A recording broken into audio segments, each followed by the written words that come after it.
pandas. Coucou les petits pandas, j'espère que vous allez bien parce que moi ça va. Alors, je reviens d'Haïti, il s'est passé énormément de choses, mais comment dire, je vais faire une grande vidéo qui va résumer un peu tout ce que je ressens à chaud et je pense que l'année prochaine je vais faire un petit résumé à froid. Je pense que je vais avoir le plus gros des montages à faire, ça va être hyper long. Mais ce n'est pas grave, je le fais pour moi de toute façon. Alors tout a commencé il y a 2 ans. On a créé avec mon équipe compagnon justement, mes 2 acolytes. Je les adore, ils sont formidables, etc.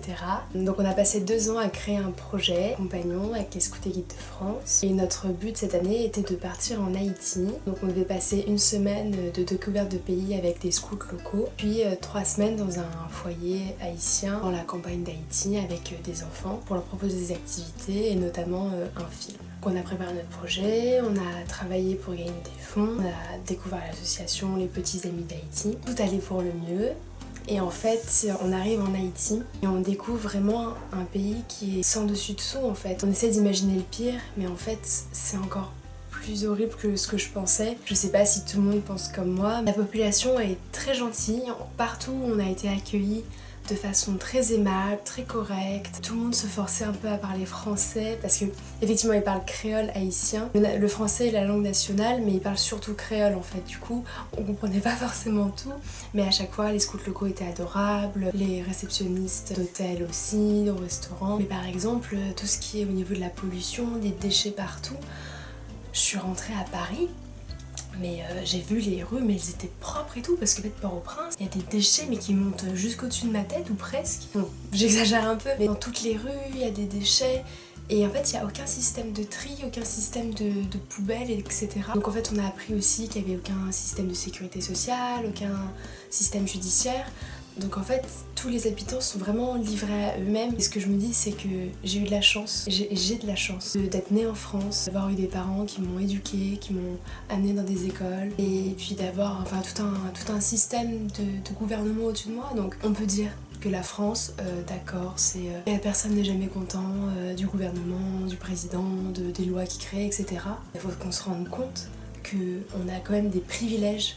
Et des vrais privilèges par rapport à, pas à tout le reste de la planète, mais il y a des pays où c'est pas du tout le cas quoi. Donc voilà, mon ressenti par rapport à ça. Mais après, ce qui s'est passé, c'est qu'au bout d'1 semaine, nous avons dû rentrer sur Paris parce que 3 jours après notre arrivée, le gouvernement haïtien a augmenté le prix du pétrole en Haïti, ce qui a fait un bouleversement dans tout le cœur des Haïtiens. Il y a eu des manifestations, il y a eu des morts, c'était très violent. On était dans une petite ville, pareil, de la campagne haïtienne, et on nous disait que c'était très calme, on a quand même... Enfin, mon ami a quand même entendu des coups de feu un soir, donc moi je dormais très profondément, donc je les ai pas forcément entendus, mais les scouts locaux nous ont dit qu'ils les avaient entendus aussi. C'est vraiment une catastrophe quoi, parce que le gouvernement n'écoute même plus les Haïtiens. C'est un régime présidentiel, du coup ils ont voté pour le président. Finalement, ils ont jamais été en accord avec lui. Ce que je trouve horrible, c'est que le gouvernement fait pas grand chose pour aider les Haïtiens, enfin de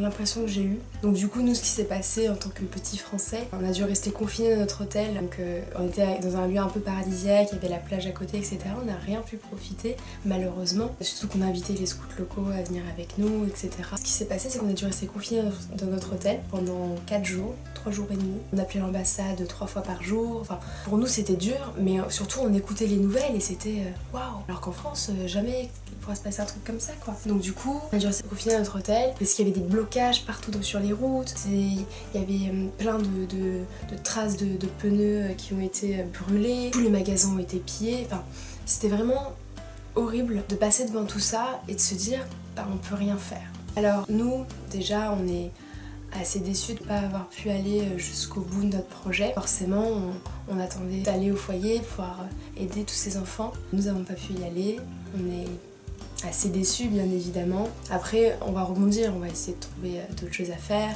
ou même personnellement dans notre propre vie. C'est même hors du scoutisme, on peut toujours trouver des choses. Mais voilà.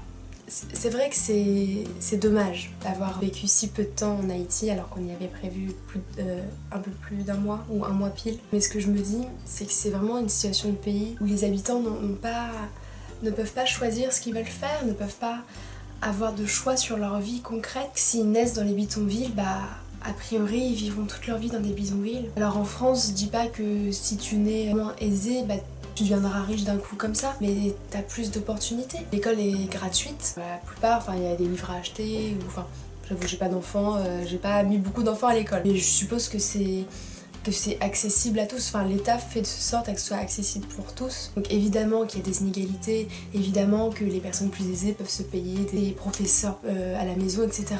Tant mieux pour eux. Ils ont de la chance. Ils ont de la chance d'être tombés sur une famille plus aisée que sur une famille moins aisée, mais les familles moins aisées, ça veut pas dire qu'elles sont moins heureuses.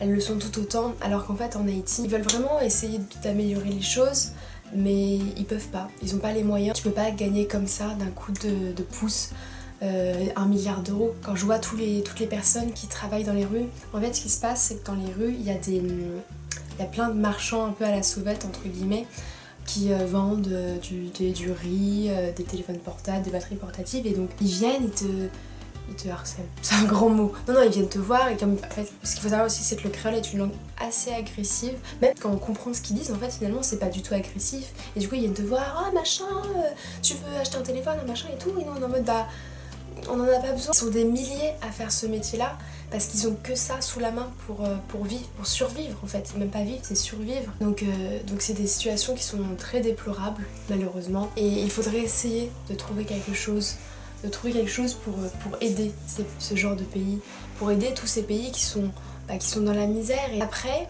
j'en garde quand même des très très bons souvenirs, parce que effectivement l'accueil que nous a fait était formidable, comme je l'ai déjà dit. Puis j'ai découvert la culture haïtienne, et je dis pas que j'y retournerai forcément dans ma vie, mais ça me plairait beaucoup. Partager des bons moments avec les scouts locaux, ils nous ont fait des petites coiffures comme ça à la haïtienne. Je sais pas ce que vous en pensez, vous pouvez me dire si vous voulez, ça me fait trop rire. On a appris quelques mots de créole, on a découvert la gastronomie haïtienne, on a découvert comment fonctionnait le pays en fait. Et en fait, ce qu'on a découvert c'est que effectivement c'est vraiment pas le meilleur pays pour vivre. Et des personnes y vivent et des personnes arrivent à vivre dans ce genre de conditions. Franchement, je leur dis bravo. Moi j'ai de la chance, comme je l'ai déjà dit, d'avoir vécu dans un pays aisé. C'est un pays aisé qu'est la France. Donc, évidemment, toutes les personnes en France ne vivent pas aisément. Je dis pas que je suis la personne la plus riche du monde, mais je sais particulièrement que je suis pas la personne la plus pauvre du monde non plus.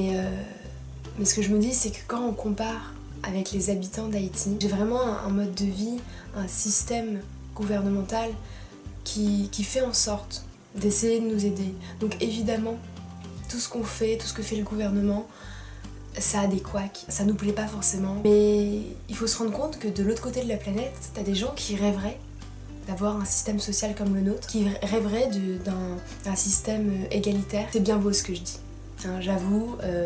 Voilà, mais qu'est-ce qu'on peut faire? Qu'est-ce qu'il faudrait faire? Parce que venir aider, même, je sais pas, à nettoyer les rues, au final ça servirait pas à grand chose.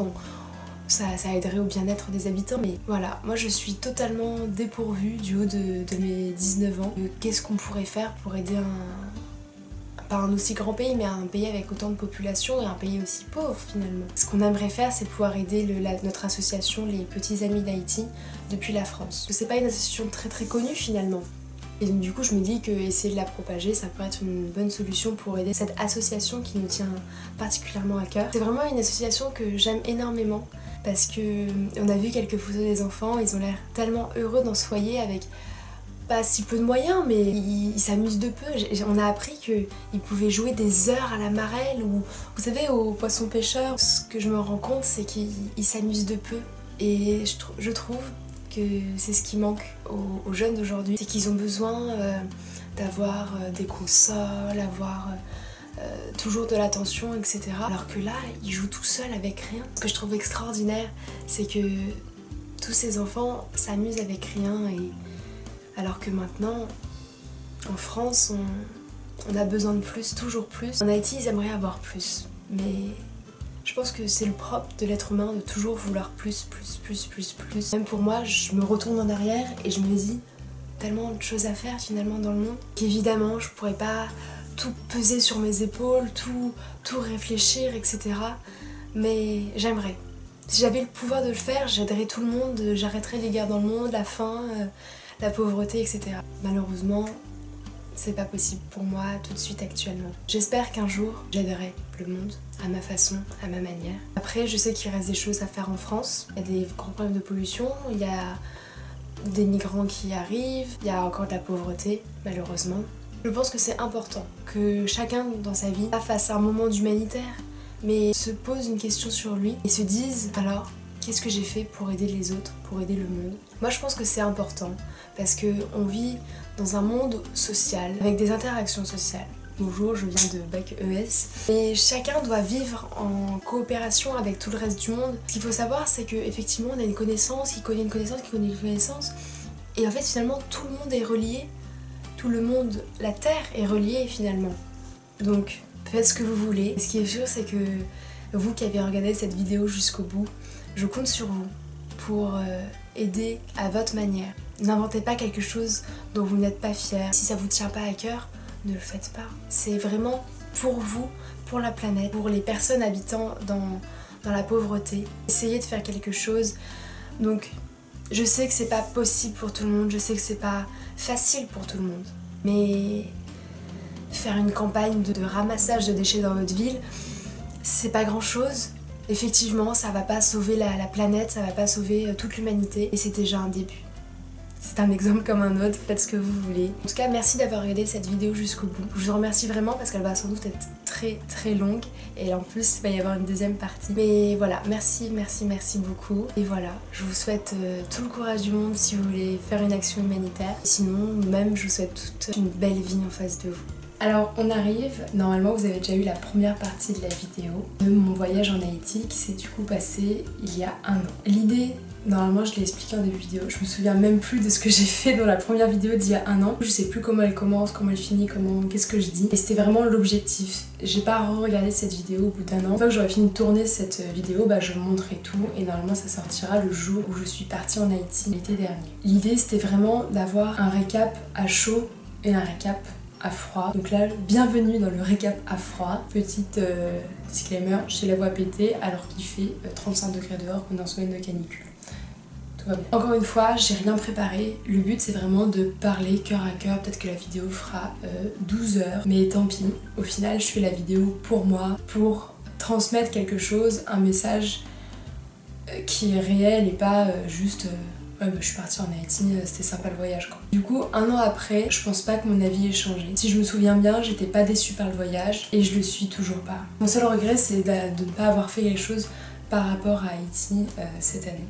Cette année, au scout, j'ai été chef-ten. Je me suis occupée de 25 enfants très mignons, très sympas. Et j'en suis très contente de cette année. On a vécu plein de choses ensemble, ils ont adoré l'imaginaire, ils ont adoré les jeux qu'on a fait. J'ai été chef-ten, donc avec d'autres chefs, et notamment une des personnes avec qui j'étais partie en Haïti l'été dernier. Donc ça nous a permis de bien rester proches. C'était vraiment une situation délicate dans laquelle on ne pouvait pas rester, dans le sens où une guerre civile, c'est pas rien. Finalement, en Haïti, la situation s'est calmée une fois qu'on était parti, mais on préférait partir, même dans le doute que ça puisse se calmer, que rester et se rendre compte qu'un mois après, au moment où on doit partir, on peut plus partir et on est obligé de rester en Haïti. La situation aurait pu empirer, ce que nous ne voulions absolument pas. C'est vrai que je m'étais dit ça l'année dernière, je crois, mais on aurait pu, ou du moins j'aurais pu, aller trouver les équipes qui étaient parties en Haïti l'été dernier, voir comment elles se sont passées leur voyage. Mais sinon, j'en garde toujours d'excellents souvenirs. Je suis vraiment très contente d'être partie là-bas. Ça a forgé une partie de ce que je suis aujourd'hui et ça m'a permis de me rendre compte que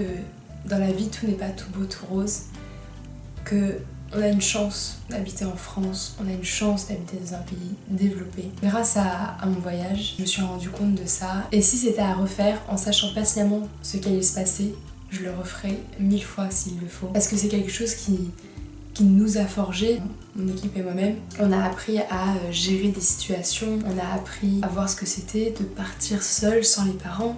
On n'était que 3 et on a réussi à partir à l'autre bout du monde. Et ce qui s'est passé, c'était pas notre sort, on pouvait pas dire « Ah non, excusez-nous, mais le président il fait pas ça, s'il vous plaît ». On n'avait pas de possibilité d'action sur ce qui se passait. C'est pour ça que c'est pas notre faute du coup. Enfin, tout le monde le savait déjà que c'était pas notre faute, mais on a réussi à l'accepter. On savait que Haïti est une situation à risque. On n'aurait pas pu prévoir ce qui serait passé, mais on aurait pu s'attendre à pire, un tremblement de terre, un raz-de-marée, une tempête, enfin on aurait pu s'attendre à plein d'autres choses. C'était le gouvernement qui a fait Nawak, c'était pas notre sort. Et après, j'en garde toujours d'excellents souvenirs. J'ai encore des contacts avec les personnes qu'on a rencontrées là-bas, notamment les scouts locaux. Et même maintenant, après que j'ai raconté ce voyage indéfiniment à toutes les personnes qui voulaient l'entendre, je me suis sentie bien à le raconter parce que c'est vraiment une expérience que je ne connaissais pas et que, à ma connaissance, n'existait pas, mais peu de compagnons présentent leur voyage quand il est raté entre très gros guillemets, enfin qui n'a pas abouti à quelque chose. Je pense que avoir cette expérience-là,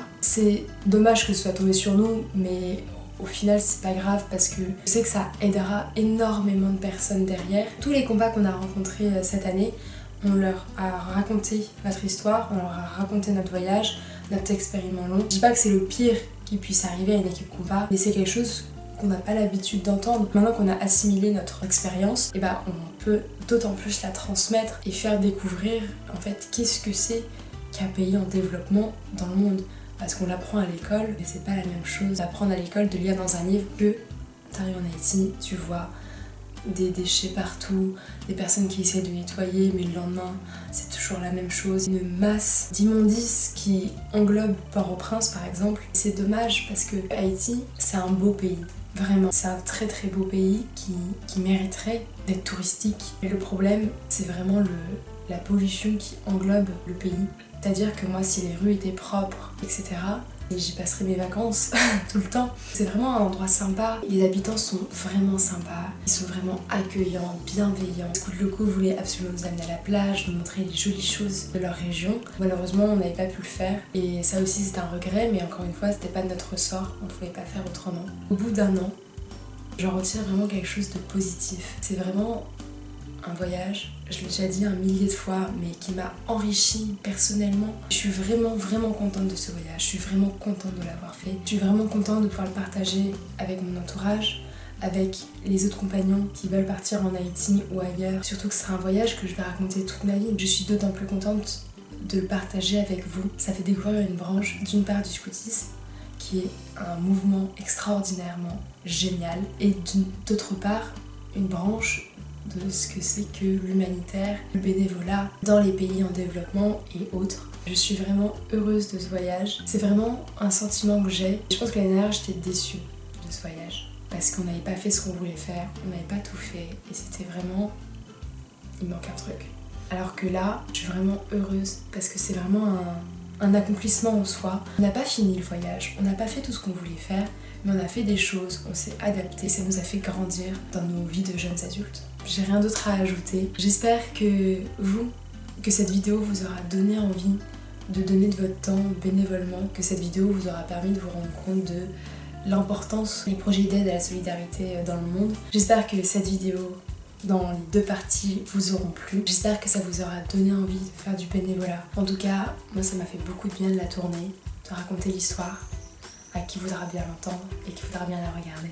Je vous souhaite une excellente fin de journée, tout en espérant que la vidéo et le concept de ce vidéo vous plaît. Si ça vous fait plaisir que je fasse ce genre de vidéo, n'hésitez pas à me redemander, je peux vous raconter ma vie autant que vous voulez, que ce soit drôle ou pas drôle. Si ma chaîne vous plaît en général, n'hésitez pas à vous abonner. Si cette vidéo-là vous a plu particulièrement, n'hésitez pas à mettre un pouce en l'air ou à laisser un commentaire. Et surtout, je vous souhaite une bonne fin de journée. Abonnez-vous les abonnés, si vous êtes abonnés, il n'y a pas besoin de vous abonner. Bisous les petits pandas. Bye bye. Bye bye les petits pandas.